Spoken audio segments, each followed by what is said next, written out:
చెప్పాను కదా, అద్భుతాలు ఎక్కడున్నా మీకు తప్పకుండా చూపిస్తానని. ఆ అద్భుతం ఎక్కడో లేదు, ఈ మండపంలోనే ఉంది. ఈ మండపంలో అమ్మవారి విగ్రహం ఎంత అద్భుతంగా ఉందంటే అసలు చూడడానికి రెండు కళ్ళు చాలట్లేదు. అమ్మవారు 10 తలలతోని ఉన్నారు. అసలు చాలా బాగుంది విగ్రహం. నేను చూసి షాక్ అయినా. అసలు చెప్పడానికి కూడా నాకు మాటలు రావట్లేదు, వర్ణించడానికి కూడా.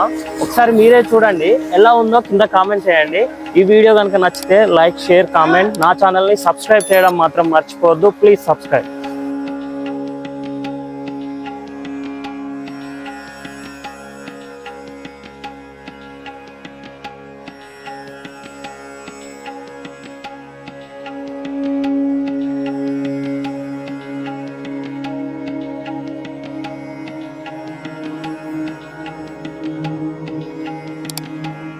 ఈ అడ్రస్ ఎక్కడో కాదు, మన హన్మకొండలో గుడిమండల్.